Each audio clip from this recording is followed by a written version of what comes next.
Sponsor by Riddhi Siddhi cement, गुणस्तरको नयाँ स्तर।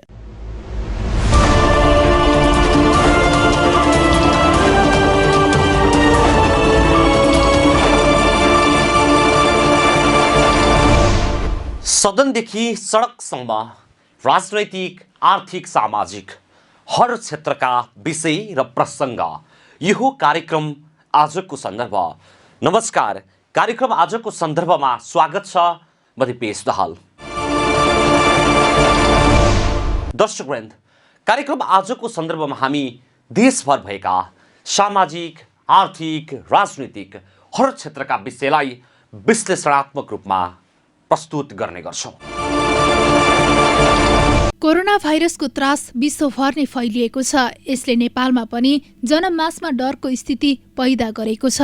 चीन, जापान, दक्षिण कोरिया, इटाली र इरान जस्ता विश्वका आर्थिक शक्ति राष्ट्रहरू यसबाट अति प्रभावित बन्न पुगेका छन्। कोरोना भाइरसको असरबाट कुनै क्षेत्र पनि अछुतो छैन। नेपालमा पनि कोरोना भाइरसको संक्रमण दिनानुदिन बढ्दो क्रममा छ।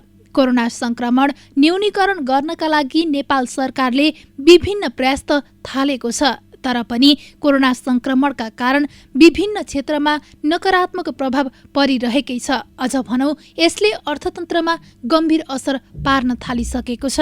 विश्व अर्थतन्त्रलाई प्रभावित पारिरहेको कोरोनाले नेपाली अर्थतन्त्रको पनि चक्र नै प्रभावित हुने गरी विभिन्न असर देखिन थालिसकेको छ। कोरोनाको असरले अर्थतन्त्रमा शिथिलता मात्रै छाएको छैन, आर्थिक क्षेत्रमा गम्भीर असर देखिन थालेका छन्। कोरोना भाइरसको असरबाट कुनै पनि क्षेत्र अछुतो छैन। कोरोनाबाट प्रभावित भएको अर्को क्षेत्र हो वैदेशिक रोजगारी। विश्वभर नै कोरोनाको त्रास उत्पन्न भएपछि नेपाली कामदारलाई विदेश जान समस्या भएको छ।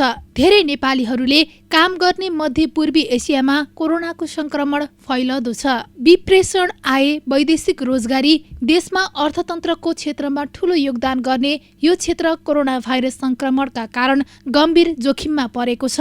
कोरोना संक्रमण तीव्र गतिमा फैलिन थालेपछि वैदेशिक रोजगारीबाट नेपाली कामदार फर्किएका छन्। यसले आगामी दिनमा पार्ने असर दोहोरो देखिन्छ। कोरोना संक्रमणका कारण एकातिर वैदेशिक रोजगारीमा रहेका कामदारहरूको तलब ज्याला घट्न सक्छ भने अर्कोतिर ती देशमै आर्थिक मन्दी भए रोजगारी नै धरापमा पर्न सक्ने अवस्था सृजना भएको छ। नेपाली धेरै जाने खाडी देशहरू पेट्रोलियम पदार्थको माग र मूल्यमा आएको भारी गिरावटसँगै आर्थिक मन्दीमा पर्ने खतरा टड्कारो छ। विदेश जाने कामदार रोक्ने निर्णयले रेमिट्यान्स प्रवाहमा सीधा असर परेको छ। वैदेशिक रोजगार नै प्रभावित बन्दा नेपाली अर्थतन्त्रको रेमिट्यान्स रूपी महत्त्वपूर्ण टेको अझ मकिने अर्थविदको भनाइ छ। कोरोनाको कारण नेपालमा सिधै प्रभाव परेको मुख्य क्षेत्र हो पर्यटन।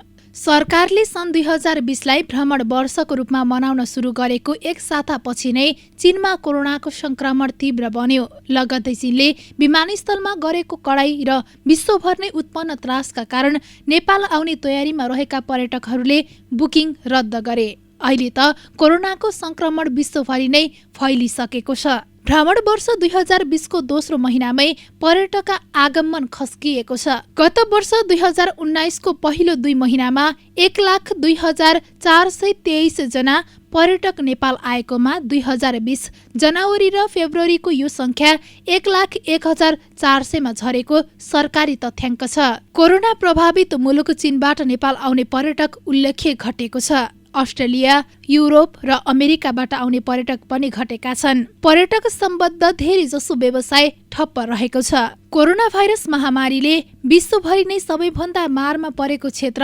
पर्यटक तथा यातायातको क्षेत्र पनि हो। पर्यटनमा परेको असरबाट उभ्रन लामै समय लाग्न सक्ने देखिन्छ।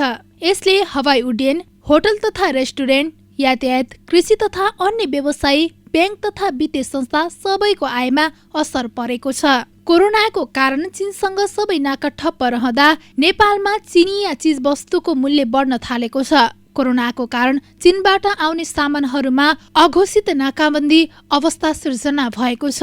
चिनिया कच्चा पदार्थ ल्याएर नेपालमा विभिन्न उद्योग धन्दा चलाएकाहरू व्यापार सङ्कट लम्बिने त्रासमा छन्। अरू देशमा पनि कोरोना फैलिँदै गएपछि अन्तर्देशीय व्यापारहरू प्रभावित हुने अवस्थामा छ। अनन्त यसले उपभोक्ता बजारमा हाहाकार ल्याउने देखिन्छ। दैनिक उपभोग्य वस्तुमा नेपाल भारतपछि चीनमा बढी निर्भर छ।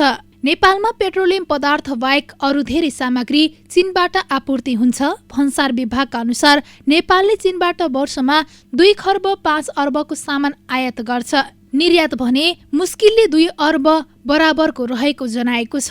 नेपालमा फेसन आइटम, इलेक्ट्रिकल सामान, सजावटका सामान, खेलकुद तथा स्टेसनरी, दूरसञ्चार उपकरण र विभिन्न मेसिनरीदेखि खाद्यान्नसम्म चीनबाट आउँछन्। ब्याग, कस्मेटिक, जुत्ता चप्पल, घडी, camera, battery, solar panel, parts सहित television, welding rods, aluminium scrap, chemical, खेलौना, ग्यासवेयर, मेडिकल औजार तथा टुल्स, औषधि, फर्निचर, मेसिनरी तथा पार्ट्स, पाइप फिटिङ्समा पनि नेपाल चीनमै निर्भर छ।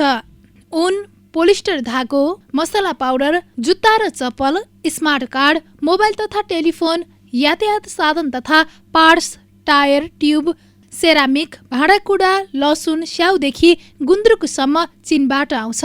यस्ता उपभोग्य सामानहरूको अभाव बजारमा देखिन थालिसकेको छ। संक्रमण थप फैलिँदा सरकारले निषेधाज्ञा जारी नै गरिरहेको अवस्थामा व्यापार व्यवसायमा ठूलो असर पुगिसकेको र यो संकट लामो समय रहे व्यवसायी, बजार तथा उपभोक्ताले अझै धेरै खालका समस्या भोग्नुपर्ने स्थिति आउन सक्ने सम्भावना छ। अधिकांश व्यापार तथा व्यवसाय अहिले ठप्प नै छन्। देशको कुल गृहस्थ उत्पादनमा निर्यातको अंश 2.8% अनि आयातको अंश 40% रहेको छ। एकातिर यो अवस्थामा माग्ने हुने देखिँदैन भने अर्कोतिर माग भए तापनि त्यसको आपूर्ति गर्न सहज छैन। अत्यावश्यक भनिएका सामग्रीको आयात तथा ढुवानीमा समेत समस्या देखिन्छ। सहज आर्थिक गतिविधि ठप्प भएकाले कारोबारमा असर त छँदैछ। अन्य क्षेत्रमा परेका सबै किसिमका नकारात्मक असरले ब्याङ्क तथा वित्तीय संस्थाहरूले प्रवाह गरेको कर्जा जोखिममा पर्ने गरेको छ। समग्रतामा ब्याङ्क वित्तीय संस्थाका अवस्था पनि नाजुक बन्दै गएका छन्। कुनै पनि देशको अर्थतन्त्रको निम्ति साना तथा मझौला व्यवसाय मेरुदण्ड नै हुने गर्छन्। ससाना उद्योग तथा व्यापार व्यवसायमा लागेका चिया पसलदेखि लिएर रेस्टुरेन्ट व्यवसायी अनि मोमो पसलदेखि लिएर किराना व्यापारी सबै यसैमा पर्ने गर्दछन्। कोरोना संक्रमणबाट थलिएको क्षेत्र साना तथा मझौला व्यवसायीलाई उद्धार गर्ने प्याकेज नबनाए भयानक अवस्था आइपर्न सक्ने देखिन्छ। महामारीबाट जोगिए पनि भोकमरीबाट कामदारहरूको ज्यान समेत जान सक्ने अवस्था सृजना नहोला भन्न सकिन्न। खास गरी निर्माणका क्षेत्रमा निर्भर 10,000 दैनिक ज्यालादारी गर्ने मजदुर तत्कालको निम्ति अत्याधिक जोखिममा परिसकेका छन्। महामारी र निषेधाज्ञाको असर कृषिमा नपर्ने कुरै छैन, तर यो क्षेत्रमा भने प्रभाव अलि कम पर्ला कि भन्ने आशा कतिपय अर्थविदको छ। नेपालमा कृषिले कुल गृहस्थ उत्पादनको झण्डै 1/4 अंश ओगटेको छ। सामाजिक दूरी कायम गर्नुपर्ने स्थिति अनि श्रमिकको अभावले कृषि उत्पादनमा प्रभाव परिरहेकै छ। त्यो सँगसँगै बजार पहुँच तथा आपूर्ति प्रणाली अस्तव्यस्त रहेको छ। कृषि उत्पादनलाई बजार लैजान सकिएको छैन। मुख्य खाद्यान्न बालीमा कमै प्रभाव पर्ने गरे तापनि कुखुराको मासु अनि तरकारी जस्ता क्षेत्रमा बढी प्रभाव पर्न थालेको छ। कृषिका लागि आवश्यक पर्ने मल, बिउ बिजन इत्यादि उपलब्धता हुन नसक्दा किसानहरू चिन्तित बनेका छन्। यी तमाम चुनौतीका माझमा अहिले सरकारले विभिन्न क्षेत्रमा परेको प्रभाव आकलन तथा कोरोना संक्रमणलाई न्यूनीकरण कसरी गर्छ त्यसको लेखाजोखा भविष्यमा अवश्य नै होला।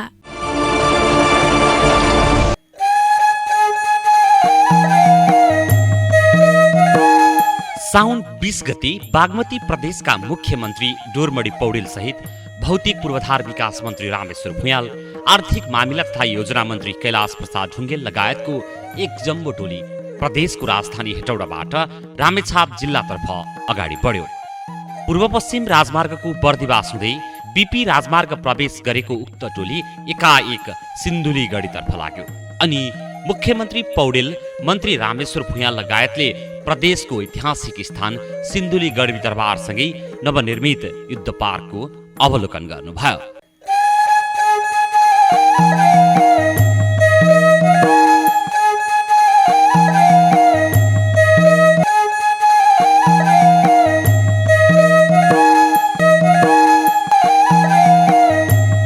ऐतिहासिक गढीको अवलोकन पश्चात पुनः मुख्यमन्त्री डोरमडी पौडेल सहितको टोली रामेछापतर्फ अगाडि बढ्यो। जब टोली रामेछाप प्रवेश गर्यो अनि सुरु भयो रामेछापवासीको स्वागत। ठुला ठुला घडा सहितका स्वागतद्वार सहित स्थानीयले मुख्यमन्त्री पौडेल लगायत अन्य टोलीलाई गरेको स्वागत देख्दा बागमती प्रदेश सरकार साँच्चै नै विकास प्रेमी र जनमुखी सरकार भएको आवाज हुन्थ्यो।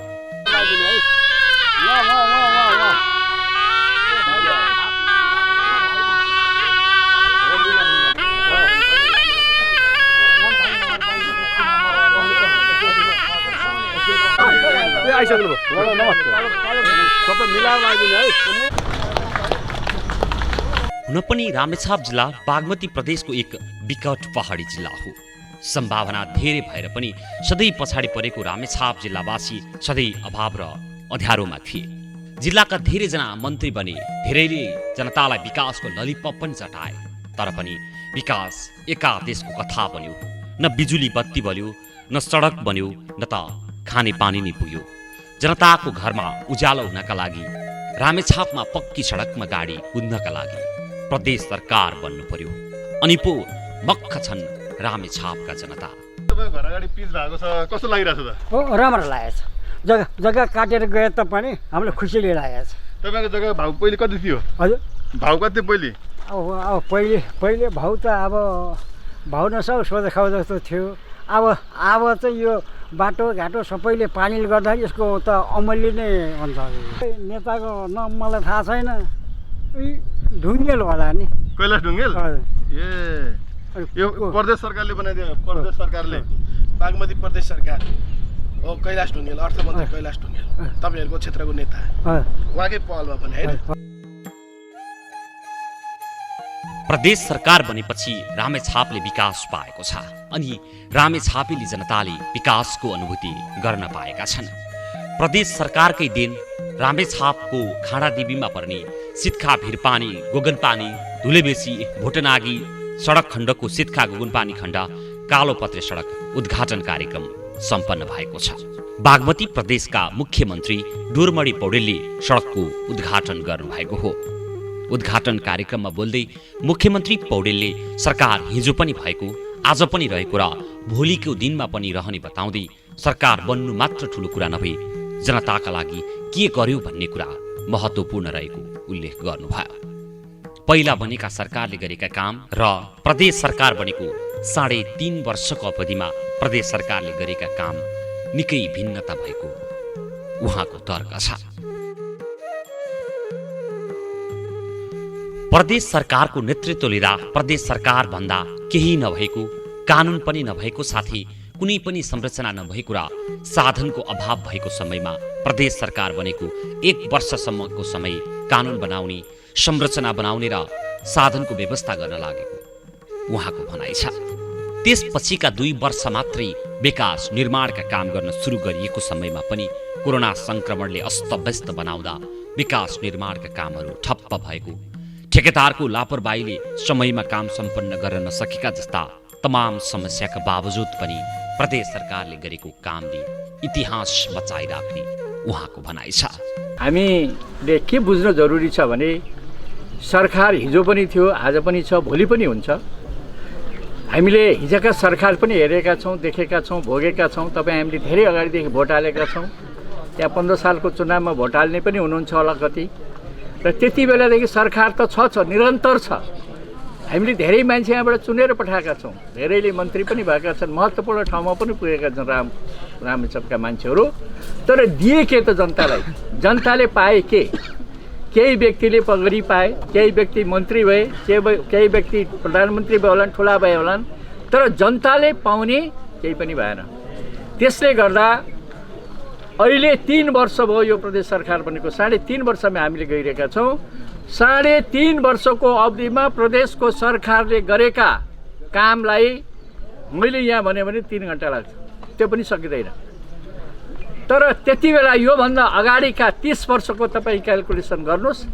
यही खानादेवीको मात्रै कुरा गर्नुहोस्, धेरै टाढा जानु पर्दैन। रामेछापको मात्रै कुरा गर्नुहोस्, आजभन्दा 30 वर्ष अगाडि 60 वर्षका बिचमा भएका काम र यो 3 वर्षका बिचमा भएका कामलाई तुलना गर्नुहोस्।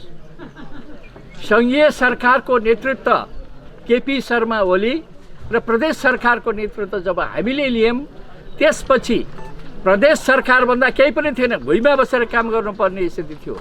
कानुन थिएन, कानुन हामीले बनाउनु पर्ने अवस्था थियो। कानुन नबनी केही काम गर्न सकिँदैन थियो।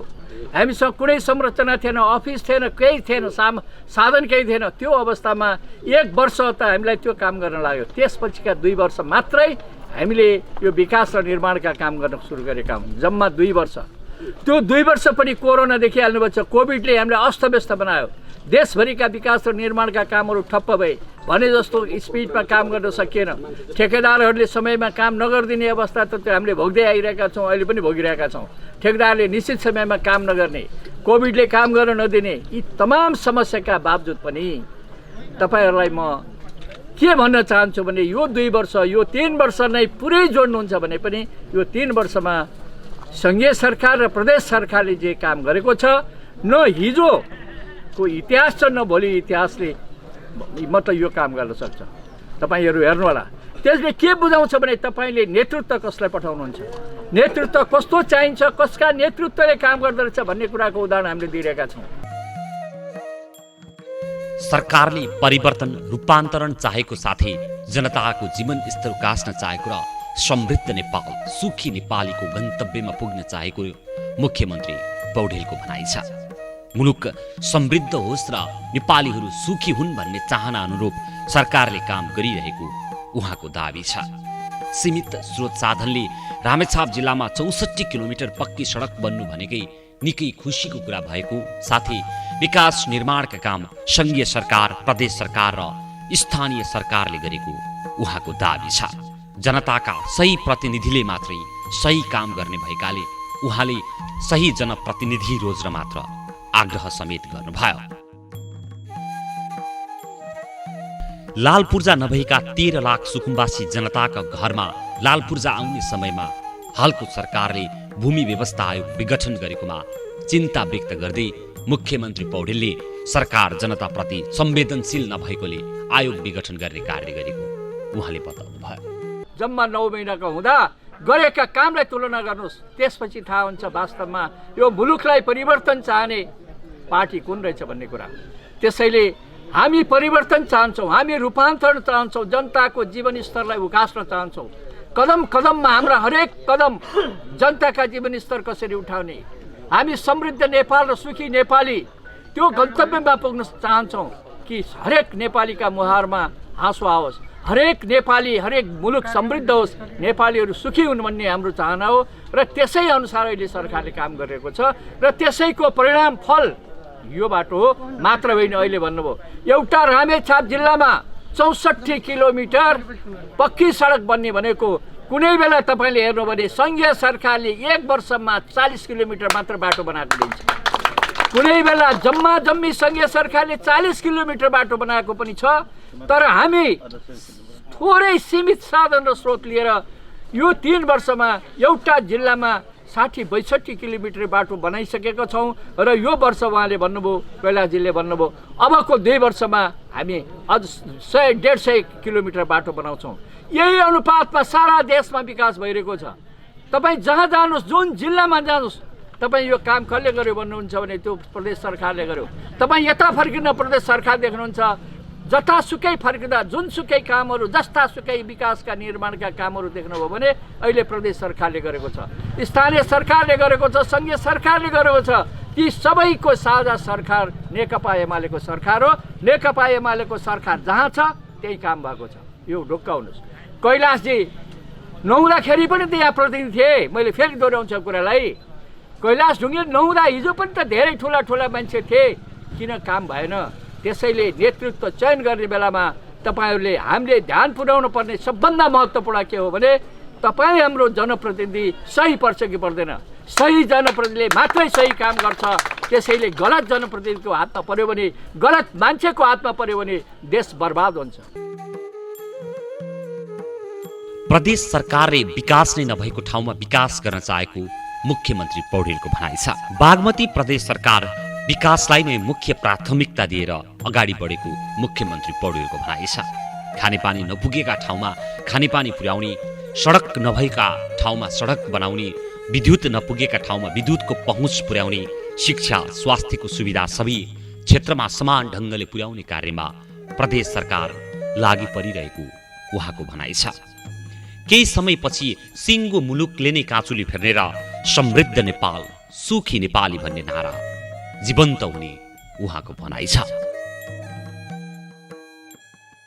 स्वास्थ्य क्षेत्रका लागि सबै अस्पतालहरूमा विशेषज्ञ डाक्टरहरूको सेवा पुर्याउने अठोटका साथ काम अगाडि बढाएको मुख्यमन्त्री पौडेलले बताउनुभयो। प्रदेशका अस्पतालहरूमा 500 शैय्या विस्तार गरिँदै लगिएको र सबै खालका सुविधाहरूको विकास गरिरहेको उहाँको भनाइ छ।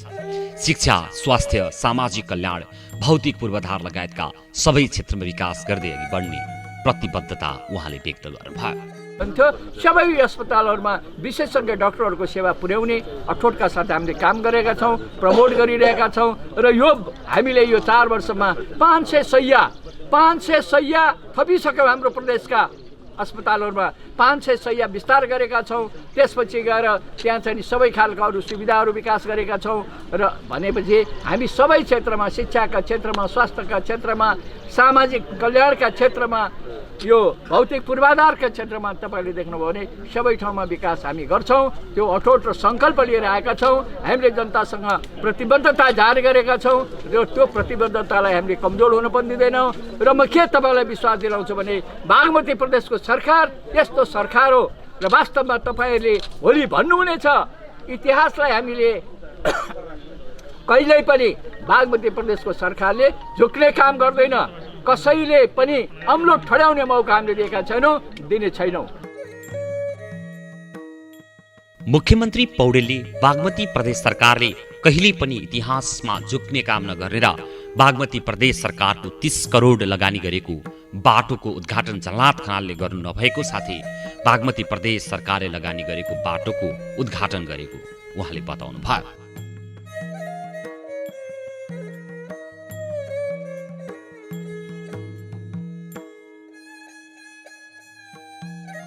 कार्यक्रममा बोल्दै बागमती प्रदेश भौतिक पूर्वाधार विकास मन्त्री रामेश्वर भुयालले प्रदेश सरकारले सडक, पुल लगायत अन्य काम अगाडि बढाइरहेको बताउनु भयो। संघीयताका कारण नभई काम नगरेका कारण र राजनैतिक अस्थिरताले मुलुक विकासको गति लिन नसकेको उहाँको भनाइ छ।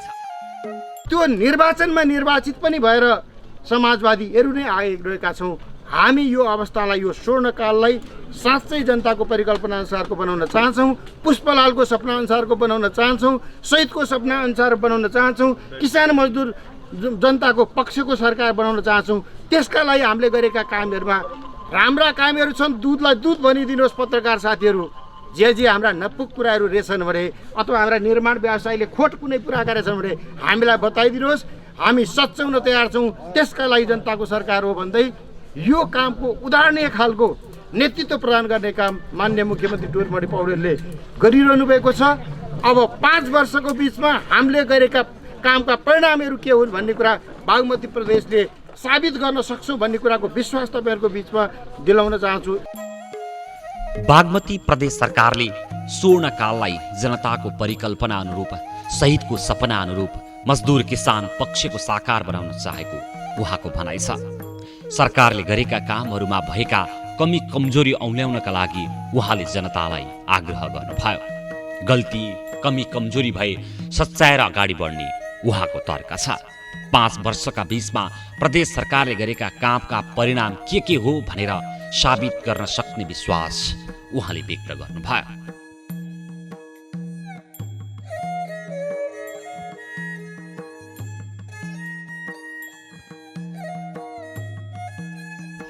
यसैगरी बागमती प्रदेश सरकारले 3 वर्षको समय अवधिभर रामेछापमा मात्रै 64 किलोमिटर कालोपत्रे गरेको बागमती प्रदेशका आर्थिक मामिला तथा योजना मन्त्री कैलाश प्रसाद ढुङ्गेलले बताउनुभयो।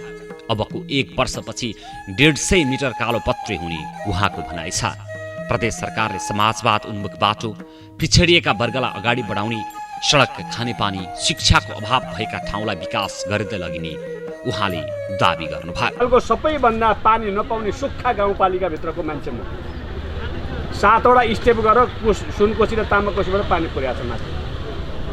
त्यसै हुनाले होला यो भूगोलको अध्ययन गर्ने मुख्यमन्त्री भएरै होला, भौतिक मन्त्री अध्ययन गर्ने भएकै होला, यो 3 वर्षमा 64 किलोमिटर कालोपत्रे हामीले पुरा गरेछौँ रामेछापमा। 64 किलोमिटर। अब 1 वर्षपछि 150 किलोमिटर कालोपत्रे भइसक्छ भन्दाखेरि झन्डै 200 किलोमिटर कालोपत्रे हाम्रो बजेट अहिलेको 78-79को बजेटले प्रतिनिधित्व गर्दा त्यो इम्प्लिमेन्टेसन हुँदाखेरि 200 किलोमिटर कालोपत्रे रामेछापमा हुन्छ। किन हुन्छ रामेछापमा? बागमती प्रदेशले के योजना बनायो भने समाजवाद उन्मुख हाम्रो बाटो सबभन्दा पछाडि परेकोलाई अगाडि बढाऊ। अगाडि बढाउँदा रामेछाप जिल्ला आएछ। त्यो मैले छाने नि होइन। सडक नपुगेको, पानी नपुगेको, अलि भारी बोकेर खानुपर्ने मान्छेहरू कुन जिल्लामा बढी छन् त्यसलाई उकासौँ भन्ने नीति बन्यो।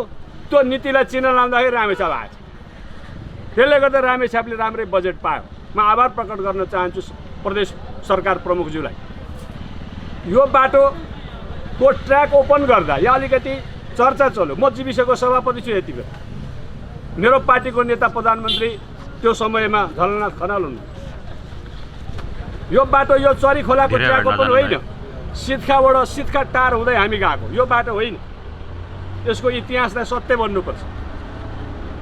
त्यति बेर शम्भु श्रेष्ठ, बलराम खड्का, दीपक पौडेल, होम बुढाथोकी, ज्ञानकुमार श्रेष्ठ, नानीबाबु कार्की लगायतका त्यति बेरका हाम्रो स्थानीय प्रधानमन्त्रीले ल्याएका थियौँ यहाँ।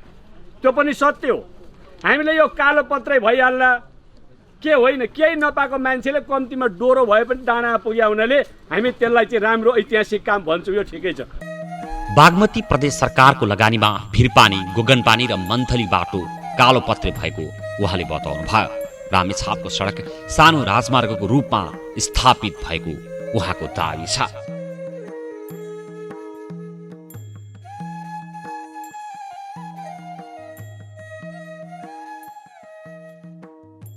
प्रदेश सरकारको सम्पूर्ण जिम्मेवारीले रामेछापमा कालोपत्रे सडक बनेको अर्थमन्त्री ढुङ्गेलको भनाइ छ। प्रदेश सरकारले थोरै समयमा पनि धेरै कामहरू गर्न सफल भइसकेको र अझै पनि विकास निर्माणका कार्यहरू अगाडि बढाउँदै लगिने उहाँले बताउनुभयो।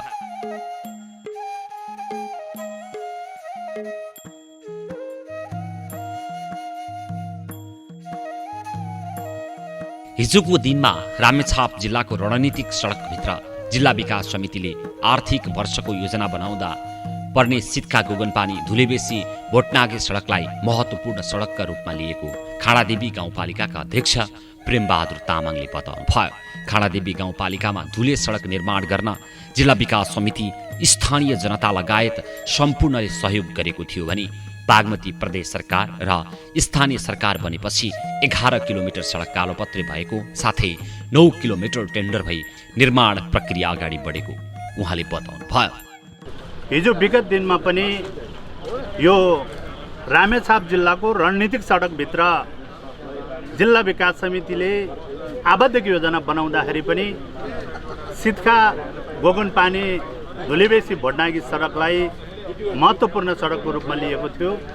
यो सडक दोलखा जिल्लासँग नि जोडिन सक्ने र सिन्धुली जिल्लासँग नि जोडिन सक्ने भएको हुनाले यो आर्थिक केन्द्र जोड्ने सडकभित्र पर्छ। यो सडकलाई हिजो धुले सडकको रूपमा त हामीले जिल्ला विकास समिति लगायत सम्पूर्ण यहाँको जनसमुदायले पनि सहयोग गर्नुभएको थियो। त्यो सहयोगले धुले सडक मात्रै निर्माण भएको थियो। बागमती प्रदेशको सरकार बनिसकेपछि र हामीले गाउँपालिका स्थानीय सरकार आइसकेपछि यसको डिपिआर हामीले जुन 29 किलोमिटर यो जुन नाकाबाट भोटनागीसम्म पुग्नका लागि 29 किलोमिटर सडक पर्दछ। यो सडकभित्र पहिलो फेजमा पहिलो निर्माण गर्ने क्रममा 11 किलोमिटर अहिले सम्पन्न भएका छौँ। दोस्रो फेरि पनि 9 किलोमिटरको टेन्डर भई निर्माण प्रक्रिया सुरु भएको छ।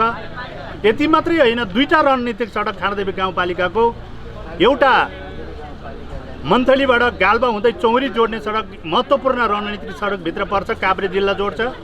र यो जुन सित्खा गोकनपानी भोटनागीबाट जाने सडक दोलखा जिल्लासँग जोडिने सडकभित्र पर्छ। यो हाम्रो महत्त्वपूर्ण रणनीतिक सडकभित्र हो। त्यसमा बागमती प्रदेश सरकारले जुन महत्त्वपूर्णका साथ यो सडकलाई लिइदिनु भयो र यो सडक बहुवर्षको रूपमा कार्यक्रम राखिदिनु भयो। त्यसमा पनि महत्त्वपूर्ण हाम्रो गाउँपालिका पकरबासमै जन्मिनुभएका आदरणीय नेता हिजो पनि जिल्ला विकास समितिमा बसेर धेरै खाकाहरू कोरिसक्नु भएको थियो। कहिले कल्पना पनि नगरेका ठाउँमा कालोपत्रे सडक निर्माण हुनु निकै खुसीको कुरा भएको बताउँदै उहाँले बागमती प्रदेश सरकारले निकै महत्त्वपूर्ण कार्य गरेको दाबी गर्नुभयो। बागमती प्रदेश सरकारले धुले सडकलाई पहिलो पटक कालोपत्रे बनाएकोमा खुसी व्यक्त गर्नुभयो।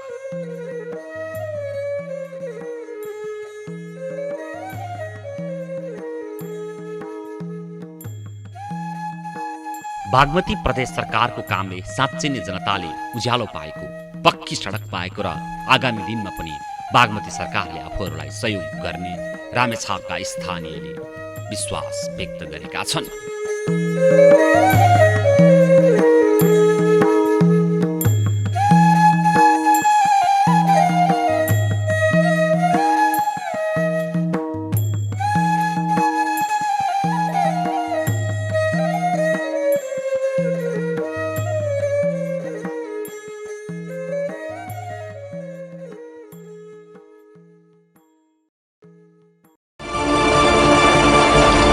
नारी सिप सृजना केन्द्र मकवानपुरको आयोजनामा मकवानपुरका सञ्चारकर्मीको लागि मानव बेचबिखन विरुद्ध एक दिने अभिमुखीकरण कार्यक्रम सम्पन्न भएको छ।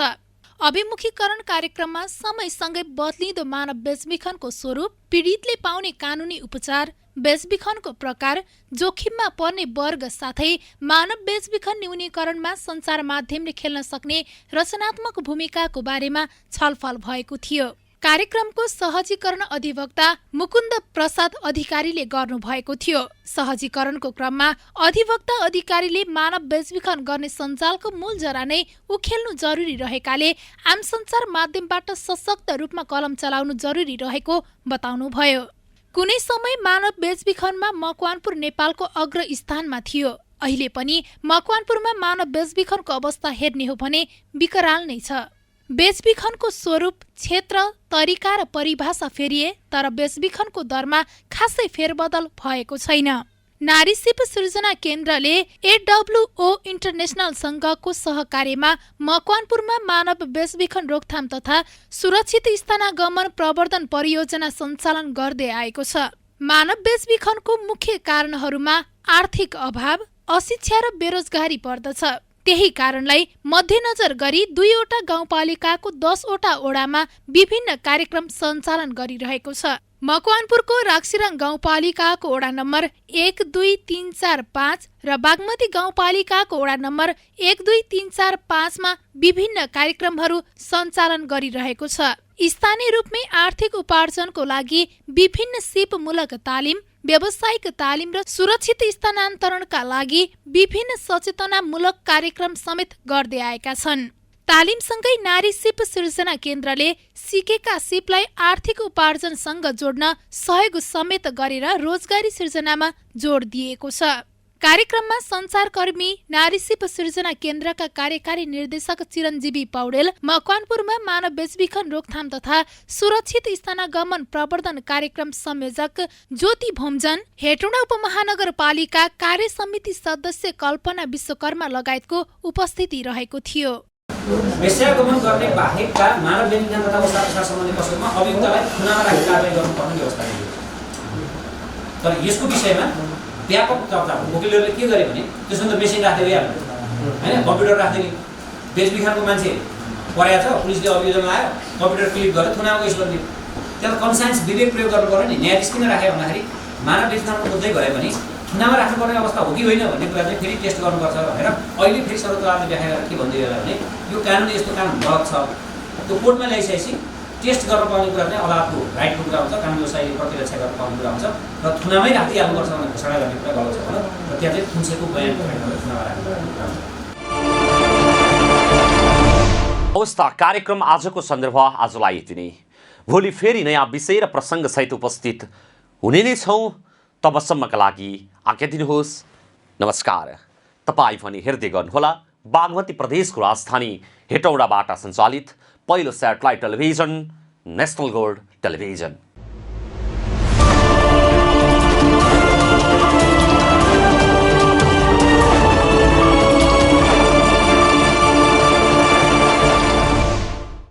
शिलान्यास रीति सिद्धिसँगको मजबुती युग युगसम्म हो। तराई पहाड हिमाल मजबुत पकड यसको विशाल।